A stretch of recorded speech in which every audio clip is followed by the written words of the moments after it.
الحمد لله رب العالمين والصلاة والسلام على سيد المرسلين أما بعد فأعوذ بالله من الشيطان الرجيم بسم الله الرحمن الرحيم الصلاة والسلام عليك يا رسول الله وعلى آلك وأصحابك يا حبيب الله الصلاة والسلام عليك يا نبي الله وعلى آلك وأصحابك يا نور الله মাদানী চ্যানেলের দর্শক অনুষ্ঠান শানে নজুলে আপনাদেরকে শুভেচ্ছা জানাচ্ছি। আল্লাহ রাব্বুল আলামিন আমাদের সকলকে কুরআনে মাজিদ, ফুরকানে হামিদ আর তার শিক্ষার উপরে আমল করার তৌফিক দান করুন। শুরুতে দরুদে পাকের ফজিলত আমাদের প্রিয় রাসূল সাল্লাল্লাহু আলাইহি ওয়া আলিহি ওয়াসাল্লাম ইরশাদ করেছেন, মান সাল্লা আলাইয়া সালাতান ওয়াহিদাতান সাল্লাল্লাহু আলাইহি আশরা, যে আমার উপরে একবার দরুদ পাঠ করে আল্লাহ তার উপর 10টি রহমত নাজিল করেন। ওয়ামান সাল্লা আলাইয়া আশরা সাল্লাল্লাহু আলাইহি মিয়া, আর যে আমার উপরে 10 বার দরুদ পাঠ করে আল্লাহ তাকে 100টি রহমত দান করেন। ওয়ামান সাল্লা আলাইয়া মিয়াতান, আর যে আমার উপরে 100 বার দরুদ পাঠ করে কাতাবাল্লাহু বাইনা আইনাইহি বারাআতাম মিনান নিফাক ওয়া বারাআতাম মিনান নার, আল্লাহ তার 2 চোখের মাঝখানে লিখে দিয়ে থাকেন যে ইনি নিফাক আর জাহান্নামের আগুন থেকে এবং নিফাকি থেকে উনি মুক্ত। ওয়া আসকানাহুল্লাহু ইয়াউমাল কিয়ামতি মা'আশ শুহাদা, আর কিয়ামতের দিন আল্লাহ উনাকে শহীদগণের সাথে রাখবেন। যেই ব্যক্তি প্রতিদিন প্রিয় নবী সাল্লাল্লাহু আলাইহি ওয়া আলিহি ওয়াসাল্লামের উপরে 100 বার দরুদ পাঠ করে আল্লাহ তাকে পুরস্কার দান করবেন। আল্লাহ রাব্বুল আলামিন আমাকে আপনাকে অধিক হারে দরুদ পাঠ করার তৌফিক দান করুন। সাল্লু আলাল হাবিব সাল্লাল্লাহু তাআলা আলা মুহাম্মদ সাল্লাল্লাহু আলাইহি ওয়া আলিহি ওয়াসাল্লাম, সালাতান ওয়া সালামান আলাইকা ইয়া সাইয়্যিদি ইয়া রাসূলুল্লাহি ওয়া আলা আলিকা ওয়া আসহাবিকা ইয়া সাইয়্যিদি ইয়া হাবিবাল্লাহ। মাদানী চ্যানেলের দর্শক, এই প্রোগ্রামে আমরা বিশেষ করে একটি আয়াতে মুবারকা আর তার প্রেক্ষাপট, শানে নজুল এগুলো আরজ করে থাকি। আর আজকে আমাদের বিষয় বিশেষ করে মক্কা বিজয়ের উপরে আর রাসূলুল্লাহ আলাইহিস সালামের সেই বিষয়ের যা আল্লাহ উনাকে এই মহান বিজয়ের মাধ্যমে দান করেছেন। আর সেই মক্কা শহর যেখান থেকে তিনি 8 বছর পূর্বে তিনি হিজরত করে চলে গিয়েছিলেন, কেননা রাসূলুল্লাহ সাল্লাল্লাহু আলাইহি ওয়া আলিহি ওয়াসাল্লামের 53 বছর জীবদ্দশায় সেটা মক্কার জীবন, মক্কায় ছিলেন। 40 বছর নবুয়ত প্রকাশের পূর্বের সময় যখন ওনার বয়স 40 বছর হলো তখন তিনি নবুয়ত প্রকাশ করলেন। 3 বছর গোপনে ইসলামের দাওয়াত দিয়েছেন, অতঃপর প্রকাশ্যে হুকুম হলো, তখন প্রকাশ্যে দাওয়াত দেওয়া শুরু করলেন। 10 বছর এভাবেই কেটে গেল। আর এই সময়ে বিভিন্ন রকমের কষ্ট তিনি সহ্য করেছেন। ওনার সাহাবীগণ সেই কষ্টকে সহ্য করতে থাকেন। অতঃপর আল্লাহর হুকুম চলে আসলো, আলাম তাকুন আরদুল্লাহি ওয়াসিআ ফাতুহাজিরু ফিহা, আল্লাহর জমিন কি প্রশস্ত নয়, তোমরা সেই দিকে হিজরত করো। তো যখন হিজরতের হুকুম হলো তো রাসূলুল্লাহ সাল্লাল্লাহু আলাইহি ওয়াসাল্লাম মক্কা থেকে হিজরত করে তিনি মদিনায়ে মুনাওয়ারা তশরিফ নিয়ে গেলেন। ওনার অন্তরেও সাহাবীগণের অন্তরেও একটি মহাব্বত রয়েছে মক্কার প্রতি, এগুলো ছিল। আর এই অন্তর চায় যে সেখানে যাবেন, উমরা করবেন আর কুরবানি আদায় করবেন। এই দিনসমূহে রাসূলুল্লাহ সাল্লাল্লাহু আলাইহি ওয়াসাল্লাম একটি স্বপ্ন দেখলেন। তিনি স্বপ্ন দেখেছেন যে আমি দেখছি যে তোমরা হেরেমের মধ্যে প্রবেশ করছো আর তোমাদের মধ্যে কেউ হলক করেছ আর কেউ তাকসীর করেছ। তো হুজুর সাল্লাল্লাহু আলাইহি ওয়াসাল্লাম আপন সাহাবীদেরকে এটা বললেন। এখন এদিক থেকে প্রস্তুতি নিলেন যে চলুন উমরা করতে যাই। উনার সাথে উনার সাহাবীগণ আর উনি উমরার নিয়তে বের হলেন। কিন্তু যখন কুরাইশরা জানতে পারল এইভাবে একটি দল মদিনাই পাক থেকে আসছে, তো তারা মাঝখানে প্রতিবন্ধক হল। রাসূলুল্লাহ সাল্লাল্লাহু আলাইহি ওয়াসাল্লাম কোনো অবস্থায় যুদ্ধ চাচ্ছিলেন না, আর হুদাইবিয়াতে এসে তিনি সেখানে অবস্থান করলেন, হুদাইবিয়া নামক স্থানে। অতঃপর কিছুদিন সেখানে অবস্থান করলেন, আর সেখানে হুদাইবিয়ার সন্ধির সম্পূর্ণ ঘটনা সেখানে হলো, আর একটি চুক্তি লেখা হলো। আর সেই চুক্তির শর্তাবলী এমন ছিল যে এই বছর আমরা পুনরায় ফিরে যাব, আগামী বছর এর জন্য পুনরায় অনুমতি দেওয়া হবে। এই বছর উমরার পারমিশন নেই। এর উপরে রাসূলুল্লাহ সাল্লাল্লাহু আলাইহি ওয়াসাল্লাম যাতে ফিতনা না হয় অথবা লড়াই না হয়, তো হুজুর আলাইহিস সালাম এই চুক্তিকেও তিনি কবুল করে নিলেন, আর সে চুক্তি হয়ে গেল। রাসূলুল্লাহ সাল্লাল্লাহু আলাইহি ওয়াসাল্লাম সেইখানে নিজের ইহরামকে খুললেন আর কুরবানি দিলেন, আর সাহাবীগণকে ওই হুকুম দিলেন। অতঃপর তিনি পুনরায় মদিনা চলে গেলেন। যখন তিনি মদিনা পৌঁছলেন, তো ইয়াহুদীদের মধ্য থেকে আর মুনাফিকদের মধ্য থেকে লোকেরা ঠাট্টা করতে শুরু করল, বিদ্রুপ করতে শুরু করল, আর তারা বলতে লাগল যে তোমাদের নবী সাল্লাল্লাহু আলাইহি ওয়াসাল্লাম এটা স্বপ্ন দেখেছিলেন যে আপনারা হলক করেছেন আর ভেতরে প্রবেশ করবেন। তাকসীর করা ছিলেন, অর্থাৎ যখন ব্যক্তি হজ কিংবা উমরা করেন, তো পরবর্তীতে ইহরাম থেকে বের হওয়ার জন্য প্রথমে তারা হলক করিয়ে থাকেন, কিংবা তাকসীর অর্থাৎ চুলকে ছোট করে মুন্ডন করে থাকেন। তো বললেন তোমাদের নবী তো এই স্বপ্ন দেখেছিল, আর তোমরা এখানে এমনিতে চলে আসলে পুনরায়। তারা বিদ্রুপ করল আর এটা নিয়ে মজা করল। তো আল্লাহ রাব্বুল আলামিন আয়াতে মুবারকা নাজিল করে দিয়েছেন, আর সেই দুশমনদেরকেও জবাব দিয়ে দিলেন, আর আপন মাহবুব সাল্লাল্লাহু আলাইহি ওয়াসাল্লামের স্বপ্নকেও সত্যায়ন করে দিলেন। ইরশাদ করলেন লাকাদ সাদাকাল্লাহু রাসূলাহুর রুয়া বিল হক লাতাদখুলান্নাল মাসজিদাল হারাম ইনশাআল্লাহু আমিনিন মুহাল্লিকিনা রুসাকুম ওয়া মুকাসসিরিন লা তাখাফুনা فعلم ما لم تعلموا فجعل من دون ذلك فتحا قريبا। তরজমা, নিঃসন্দেহে আল্লাহ আপন নবীর সত্য স্বপ্নকে সত্যায়ন করে দিয়েছেন, অর্থাৎ স্বপ্ন ওনার সত্যি ছিল আর আল্লাহ সেটাকেও সত্যায়ন করে দিয়েছেন।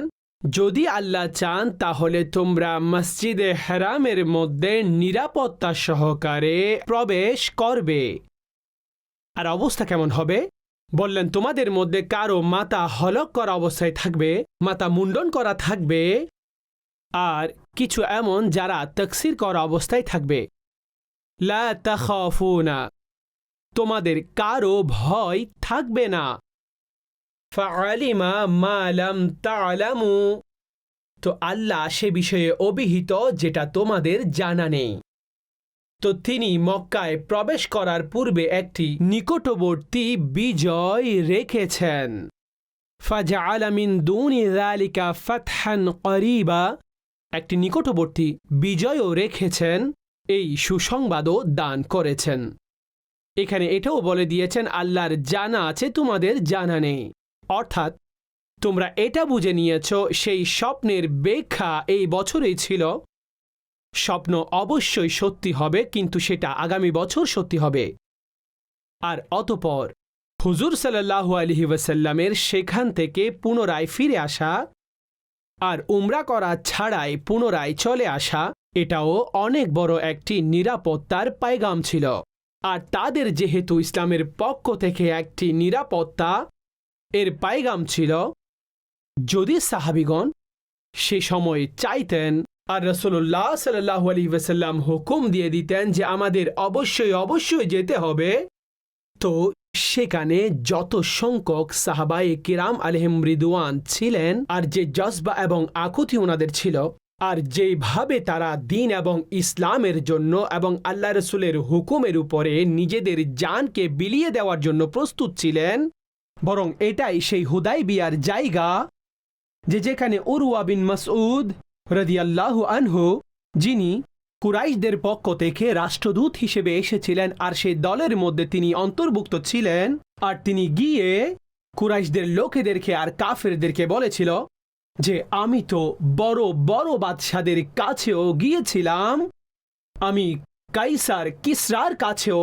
গিয়েছিলাম, কিন্তু কারো প্রতি আদব আমি এতটুকু পাইনি যতটুকু হুদাইবিয়া নামক স্থানে মুসলমানদের তাদের নবীর প্রতি আদব দেখেছি, যে কিভাবে ওনার সাহাবীগণ ওনার প্রতি সম্মান প্রদর্শন করে। তো লোকেরা জিজ্ঞেস করলো সেটা কেমন আদব?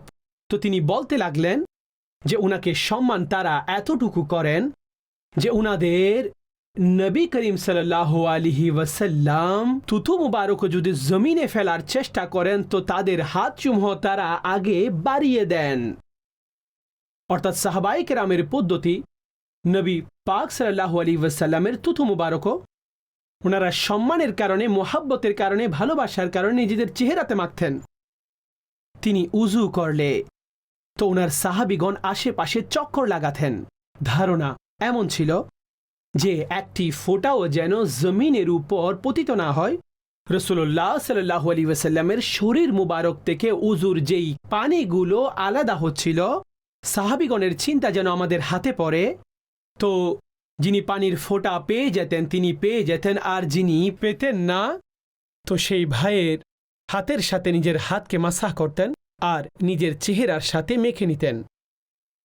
আর যখন প্রিয় নবী, এটা বিভিন্ন রেওয়ায়েত থেকে অংশটুকু বর্ণনা করছি, আর দেখুন সেই হুদাইবিয়ার ময়দানের মধ্যে, আর এটাও তিনি বর্ণনা করেছেন যখন ওনাদের নবী কোনো কিছু বয়ান করেন কিংবা খিতাব করেন তো তারা একেবারে একত্রিত হয়ে এমন মনে হয় যে তাদের প্রাণ নেই, তারা পাথর হয়ে গেছে। এভাবে মনোযোগ সহকারে আলোচনা শুনতেন, আর যখন তিনি কোনো বিষয়ে হুকুম দিতেন তো অনুকরণ করার জন্য তারা অনেক তাড়াহুড়ো করতেন। বললেন যে এই ধরনের আদব আমি কোনো বাদশার ক্ষেত্রেও দেখতে পাইনি।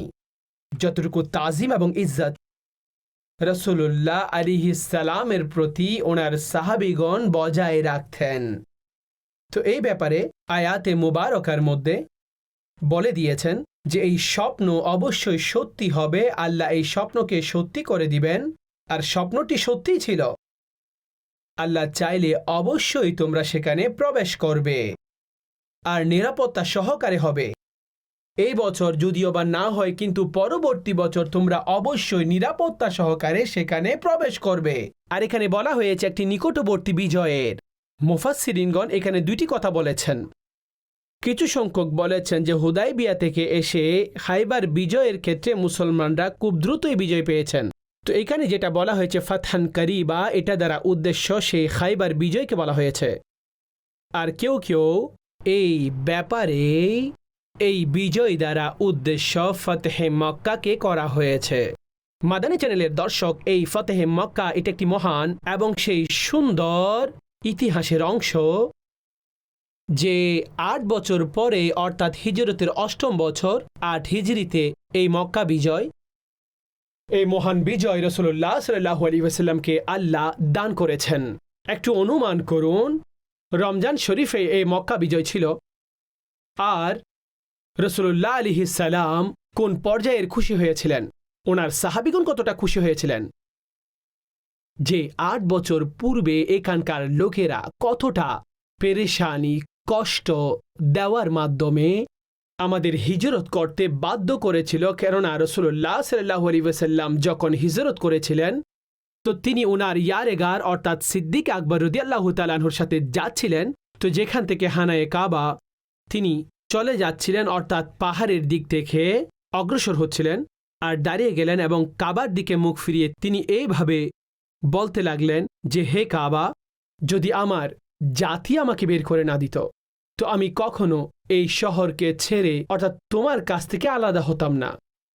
আর এটাও রাসূলুল্লাহ সাল্লাল্লাহু আলাইহি ওয়াসাল্লামের সেই দোয়াসমূহের মধ্য থেকে পাওয়া যায় যে তিনি দোয়া করেছিলেন যে হে আল্লাহ, শহরের মধ্য থেকে যে শহরটি আমার সবচাইতে প্রিয় ছিল সেটা এই কাবা, এই মক্কা শহর। তো এখান থেকে আমাকে আপনি বের হয়ে যাওয়ার হুকুম দিয়েছেন। এখন আমাকে সেই শহরের দিকে ফিরিয়ে দিন যেটা তোমার কাছে সবচাইতে প্রিয়, যেটা আপনি সবচাইতে বেশি মোহাব্বত করেন। তো হুজুর আলাইহিস সালামকে হিজরতে মদিনার এই হুকুম হয়ে যায় যে মদিনা শরীফের দিকে হিজরত করুন। অতঃপর মদিনায় মুনাওয়ারার মধ্যেও গিয়ে রাসূলুল্লাহ সাল্লাল্লাহু আলাইহি ওয়াসাল্লাম দোয়া প্রার্থনা করেছেন যে হে আল্লাহ, মদিনায় পাকের প্রতিও আমাকে মোহাব্বত আপনি দান করুন। কতটুকু মোহাব্বত? যে যতটুকু মক্কার প্রতি আমার মোহাব্বত ছিল তার চেয়েও বেশি আমাকে মদিনার মোহাব্বত দান করুন। আর এটাও তিনি দোয়া করেছিলেন হে আল্লাহ, কাবার জন্য, মক্কার জন্য আপনার খলিল ইব্রাহিম আলাইহিস সালাম দোয়া করেছেন আর আপনি সেখানে বরকত দান করেছেন। আমি আপনার নবী, আমি মদিনার জন্য দোয়া করছি। যতটুকু বরকত ইব্রাহিম আলাইহিস সালামের বলার কারণে মক্কাবাসীরা পেয়েছিলেন, ততটুকু কিংবা তার চেয়ে দ্বিগুণ বরকত আমার বলার কারণে মদিনাবাসীদেরকে দান করুন। অর্থাৎ হুজুরের দোয়ার উপরে যে আমার দোয়ার মাধ্যমে মদিনাবাসীদেরকে আপনি এই বরকত দান করুন। তো ৮ বছর পূর্বে এই ঘটনা হচ্ছিল।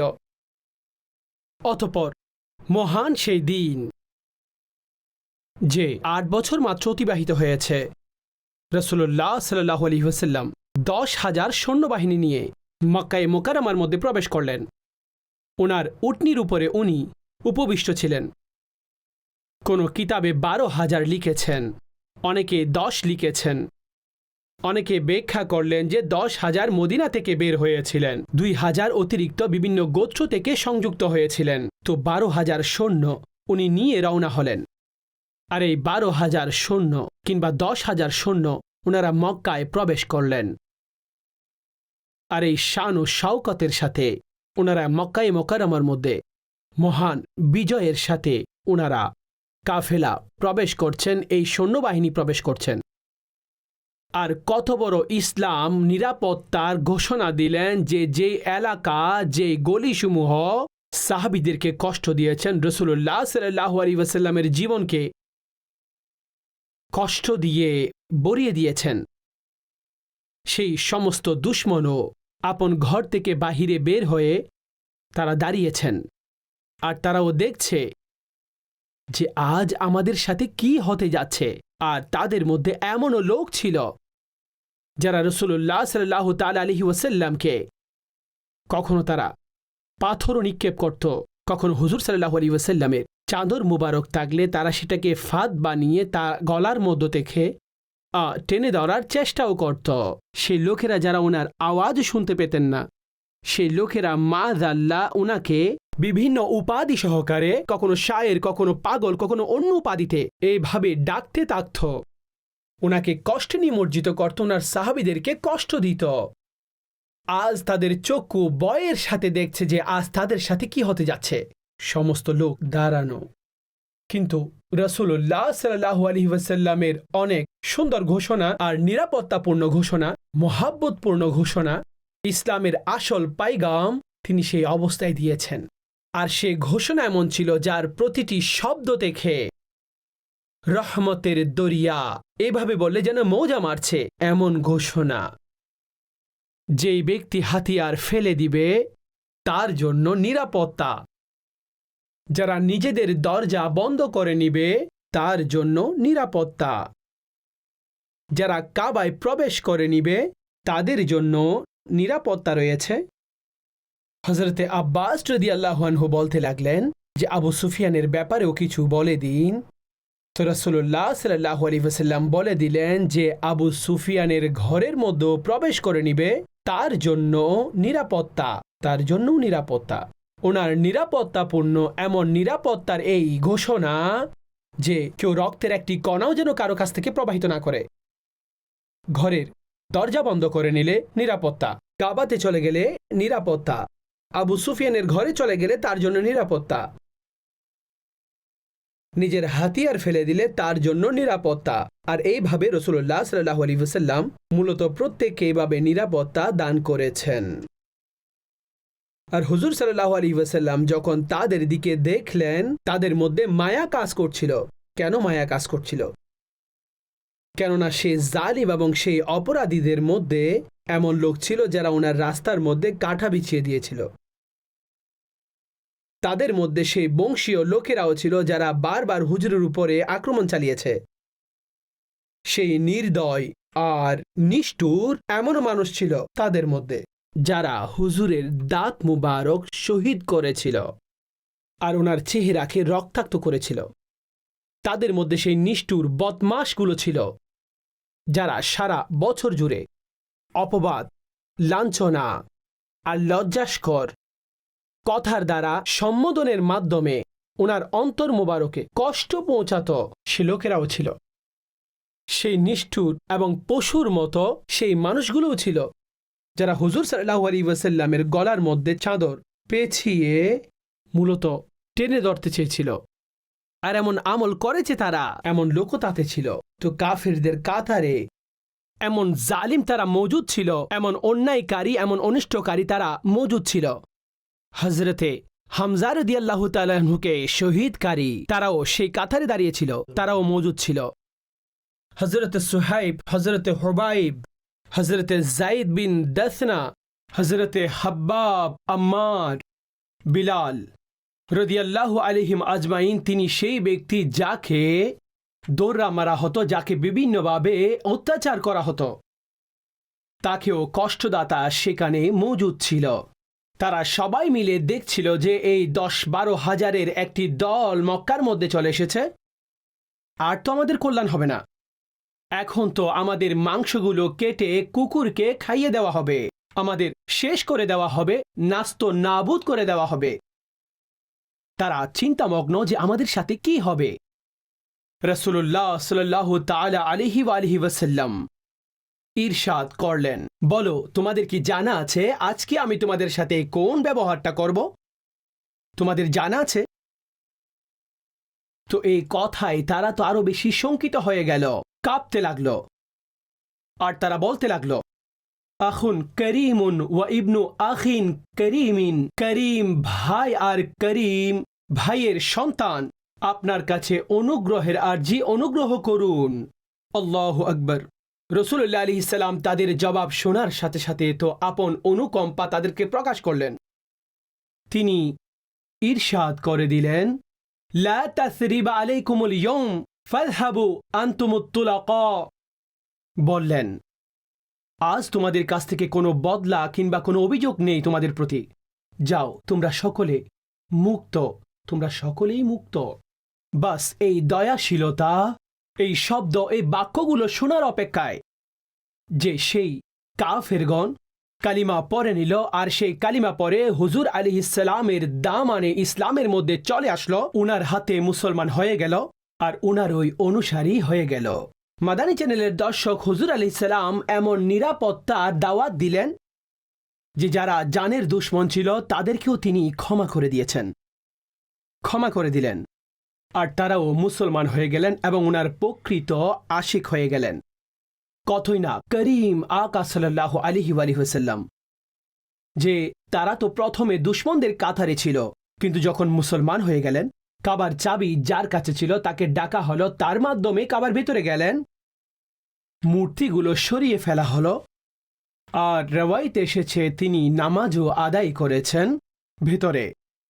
আর পুনরায় উনি চাবিটা তাকেই দিয়ে দিলেন, চাবি পুনরায় তাকে দিয়ে দিলেন। এতটাই উত্তম চরিত্র আকা সাল্লাল্লাহু আলাইহি ওয়াসাল্লামের, তিনি চাবিও ওনাকে দিয়ে দিলেন, বললেন তোমার কাছ থেকে কেউ এটা নিবে না, কিন্তু যে ব্যক্তি জালিম হবে সে তোমার কাছ থেকে চাবি নিবে। এতটাই মহান বিজয়। কিন্তু যখন তিনি মক্কায় প্রবেশ করলেন তো আপন উটনির উপরে আপন মস্তক ঝুঁকানো ছিল, মাথা ঝুঁকানো অবস্থায়। এটা ওনার অনুকম্পা, দয়াশীলতা ছিল। আর হুজুর সাল্লাল্লাহু আলাইহি ওয়াসাল্লাম ওনার সাথে একজন গোলামকে বসালেন, আর অতঃপর এখানে কাবাকে মূর্তিসমূহ থেকে পবিত্র করা হলো। অতঃপর হুজুর সাল্লাল্লাহু আলাইহি ওয়াসাল্লাম আশেপাশে যে লোকেরা বিভিন্ন কবিলাসমূহ এই ধরনের যেই মূর্তি রেখেছিল সেগুলো ভেঙে ফেলার হুকুম দিলেন, আর মূলত সমস্ত জায়গা থেকে এই মূর্তিগুলোকে পরিষ্কার করা হলো। মাদানী চ্যানেলের দর্শক, এই আয়াতি মুবারকা সূরা ফাতা এবং তার কিছু প্রেক্ষাপট আজকে শুনতে পেলেন এবং মহান যে ঘটনা সামনে এসেছে সেটা আরজ করেছি। আল্লাহ রাব্বুল আলামিন আমাদেরকে কুরআনে পাকের জ্ঞান দ্বারা আমাদের সিনাকে রোশন করুক, আলোকিত করুক, আর বারবার আমাদেরকেও হেরমে কাবা হাজিরি দান করুন। আর যে বাধা রয়েছে আল্লাহ আপন রহমতে সেই বাধাসমূহ দূর করে দিক। বারবার মদিনায় পাকের হাজিরিও নসিব করুন। আমিন বিজাহিন নবিল আমিন সাল্লাল্লাহু আলাইহি ওয়া আলিহি ওয়াসাল্লাম।